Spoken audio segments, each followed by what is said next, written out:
Now, from WYDC TV, this is Big Fox News at 10.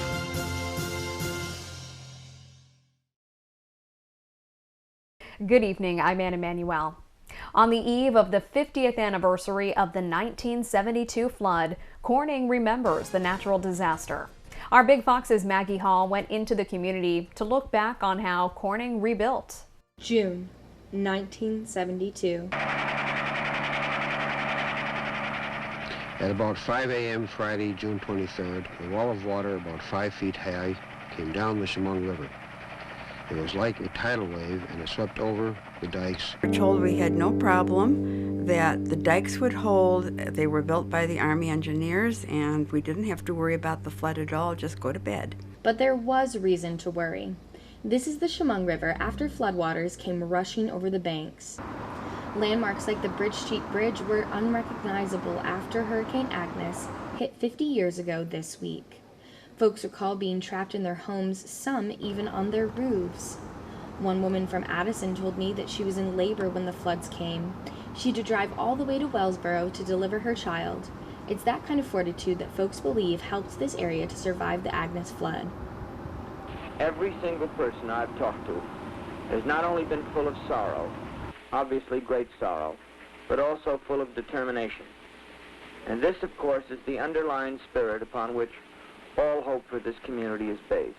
I'm here at the Corning Museum of Glass, where next to me you'll be able to see one of the watermark lines from that day, June 23rd, 1972. Just to give you an idea of how high this water actually stood, I'm 5 foot 3 inches, and as you can see, the water is almost past my shoulders. Despite the massive water damage to the museum's exhibits and its library, it, along with the rest of Corning, were finally able to rebuild. You can learn a lot more about the devastation caused by the 1972 flood and how our area recovered by visiting an exhibition being held this week at the Corning Museum of Glass. The Historical Society will also have artifacts from the flood on exhibit tomorrow from 5 p.m. to 9 p.m. at the Heritage Village.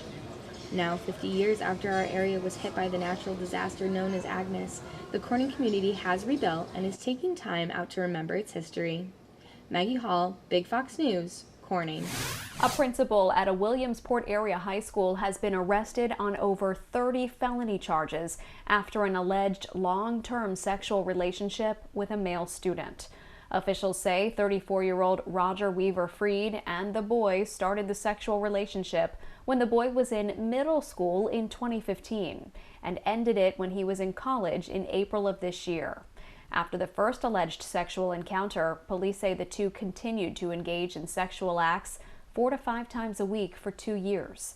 Freed has been released on $175,000 bail and is required to wear an ankle monitor at all times during his release. Some drivers in the southern tier will have to take a different route into Horseheads as an exit ramp is closed on Interstate 86.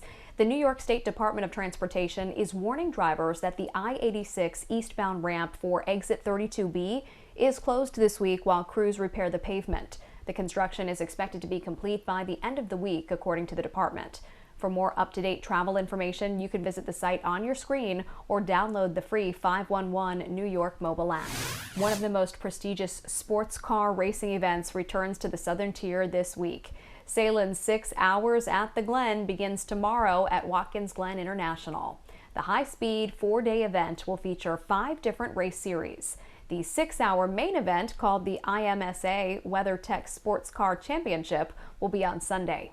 World-class drivers will be speeding across the track in modified versions of the world's most luxurious sports cars. The action at Watkins Glen starts around 9 tomorrow morning.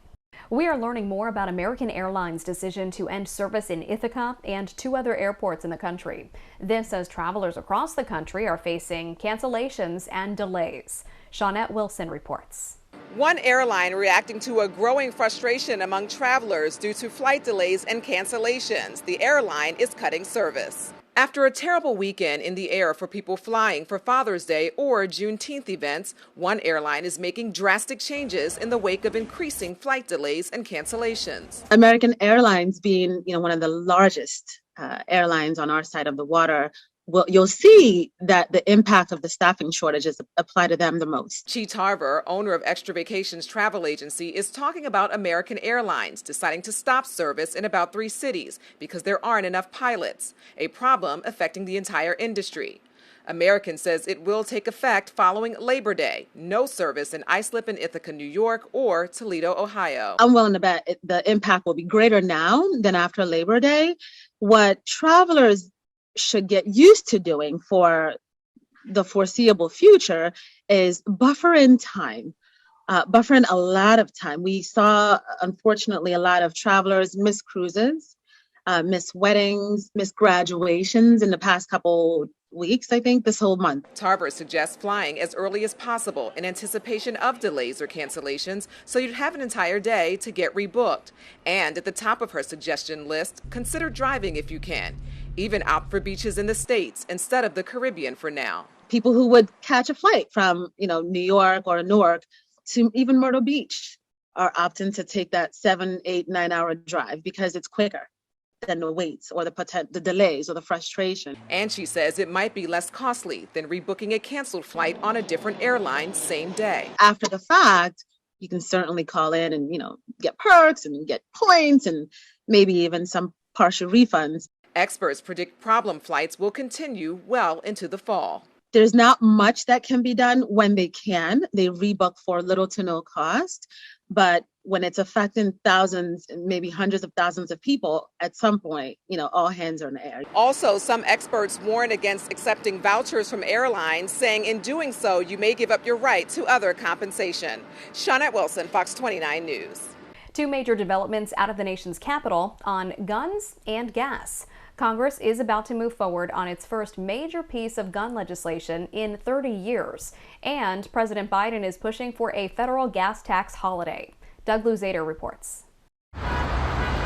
Just as Americans gear up for 4th of July travel and the stunningly high gas prices that go along with it this year, President Biden teased his big announcement. The answer is we have plenty of capacity to do that. He says the federal government can afford to give motorists a break from the 18-cent a gallon federal gas tax. That could lower prices, but this isn't a slam dunk in Congress, which would have to sign off on it. If the price of gas, which here in Chicago is over $6 a gallon, if it was $5.83, would people be less upset? I'm not sure. And pausing the gas tax could ultimately stimulate demand for gas and cause higher prices.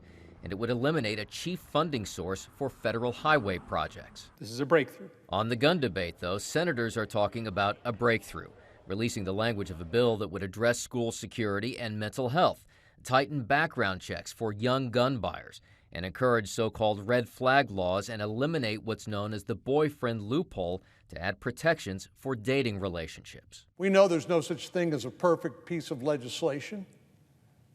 We are imperfect human beings. Your complete forecast is next. Plus, technology being used in self-driving cars is now being transformed into devices to help the blind. Stay with us. Here's your local stock market update from Big Fox.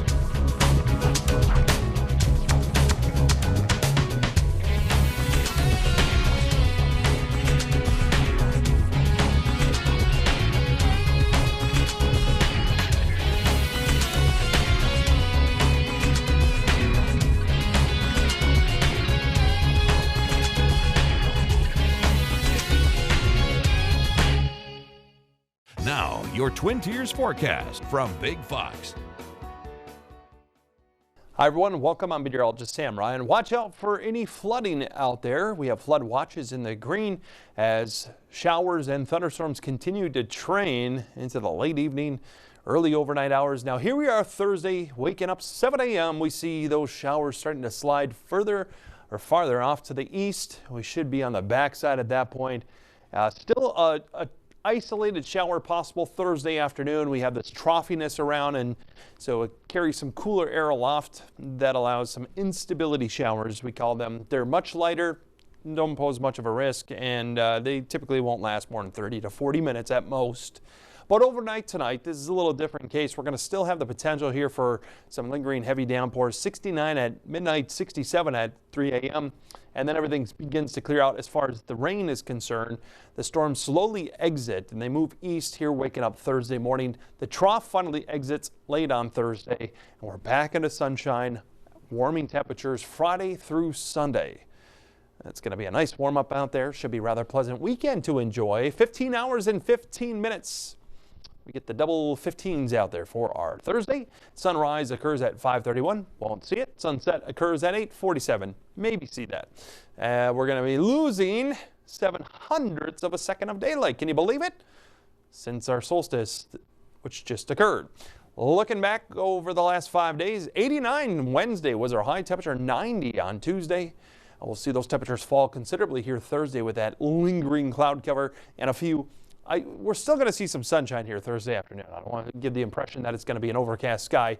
We'll have some sunshine that's going to lead to that potential here for a flare-up instability shower in the afternoon. So 78 at 5 p.m. And we'll see those high temperatures, again, climbing into the upper 70s. Isolated shower possible in the afternoon. Otherwise, some of those fair weather clouds kind of flaring up. Some maybe cumulus clouds, and that's where we get those shower potential here. Thursday afternoon, upper 70s. A little cooler. You see down to the south and to the east as they're going to have the clouds lingering a little bit longer. 72 there. Looking at the precipitation forecast, could end up seeing another 1/2 to an inch of rainfall through the overnight. Then Friday, though, widespread sunshine, high temperatures jumping up into the low 80s. Let's put it all together for our 7-day forecast. Thursday, again, isolated instability shower, no longer than 30 to 40 minutes in the sky if you have any outdoor plans. And then we're dry Thursday night, 57 degrees. The trough moves well off to the east, 83 on Friday, all the way up to 88 Saturday. And then on Sunday, we have a cold front approaching, so we're going to be up to 89 degrees, a little bit more humid out there. Then things cool down with a chance of thunderstorms along that cold front. Mid-70s kicking off our work week next week. A new device could help change the lives of billions of people living with visual impairments. Marianne Rafferty has a closer look at the biped and how that technology is also behind autonomous cars. Innovative minds in France are adapting technology used to keep self-driving cars on the road into devices that help people with limited or no sight safely navigate the world around them.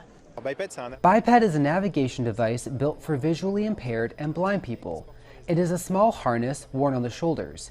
It has some 3D cameras built in, and it will detect all the area in front of the user. Special bone conduction headphones accompany the harness and notify the wearer when the cameras sense them approaching an object. The audio notifications are transmitted through bones in the skull and don't obstruct the user's hearing, which is important for those with poor sight. I can hear the sound of an obstacle becoming louder and louder. Okay, now I know I am close enough, and I know there is nothing on my left, so I can keep going. Biped devices are expected to go on sale in September for a little over $3,100, and health data suggests they could be in high demand. According to the CDC, roughly 12 million people in the U.S. 40 years and older are visually impaired, including 1 million who are considered blind. And globally, the World Health Organization reports at least 2.2 billion people suffer from some form of visual impairment. As for the biped, company officials say its uses are limitless, suggesting it could even help firefighters and first responders navigate smoke-filled buildings or disaster sites to help rescue people. The IRS has good news if you're still waiting on last year's tax returns, and not so good news on this year's returns. The nation's tax revenue agency says it should be finished with the backlog of 2021 tax returns by the end of this week. This year's returns won't be done until the end of the year. The IRS has processed 143 million 2022 tax returns so far. The IRS says having to do checks on stimulus and advanced child tax credit payments has overburdened its staff, which is at the size it was in 1970. Just 1,500 of a planned 10,000 new workers have been hired. School is out for many kids, and soon many teachers will be heading out of the profession and into less stressful jobs. Data from the Bureau of Labor Statistics shows a 3% drop in teachers from February 2020 to May 2022. About 300,000 public teachers and other staff gave up their jobs. A National Education Association says 55% of teachers may leave sooner than planned. Stress factors include staff shortfalls, masks, politics over teaching content, and school shootings. About 44% of schools had full or part-time teaching vacancies at the start of the year. That according to data released by the National Center for Education Statistics. Pain at the pump won't keep travelers at home as another holiday weekend approaches. A report from AAA says a record 42 million people are expected to hit the roads over the 4th of July weekend. This comes after gas prices spiked to an all-time high, with a national average eclipsing $5 a gallon last week. Industry analysts say this is a good sign for the travel industry as recovery from the global pandemic continues, with no sign that demand for travel will drop anytime soon. Triple-digit temperatures are forcing summer camps to think outside the box to keep kids safe. What steps one camp is taking to make sure their campers stay cool. The triple-digit temperatures are making summer camps think outside the box to keep kids safe. Monica DeAnda joins us from Swanson Water Park with a look at how one camp is making sure their campers stay cool. 2, 1, go! Keeping these small campers safe through triple-digit temperatures is top priority. We do routine breaks for water breaks, rest breaks. A lot of our parks are fortunate to have a lot of shady areas that we try to hover into. With 5 outdoor summer camps and nearly 400 kids outside every day, Danny Curtola's team gets creative to make sure kids stay cool. So some parks we don't have water features. We will rent water bounce houses sometimes, or like I said, we do have some water gun, water wars planned today, just to at least cool the kids off and give them something fun to do. But the campers at the Swanson Park location are extra lucky. During the hot summer days, campers are able to cool off and have some fun inside of this splash park. What's your favorite thing to do when you're in this splash park? Play with my friends. We supply a lot of hydration for the kids and the staff. We encourage parents to make sure their kids are packing sunscreen and water bottles and all the necessities to prepare. This splash park helping campers beat the heat this summer. What do you like about the water? Running through the water. Just making sure everyone's safe and having a good time. Wind gusts are kicking up dust at the already shrinking Great Salt Lake, and state officials in Utah say that dust could have an impact on people's health. Ben Winslow has more. The Utah Department of Environmental Quality says increasing dust as a result of the dry lake bed is something we all need to be more aware of, especially as the Great Salt Lake continues to shrink, impacting air quality. We did see dust impacts both in areas south and north of the Great Salt Lake. These time-lapse videos taken from Fox 13's cameras at the Natural History Museum of Utah and on top of the Ochre Mountains show the wind kicking up dust. Utah's Department of Environmental Quality says the bulk of that dust came from the West Desert. For those areas that were downwind from the Great Salt Lake, we saw even additional dust there because of the exposed lake bed. That's something that concerns us, but it is something that is not unusual with these strong storm events. The Great Salt Lake continues to shrink because of drought, climate change, and water diversion, exposing more and more lake bed.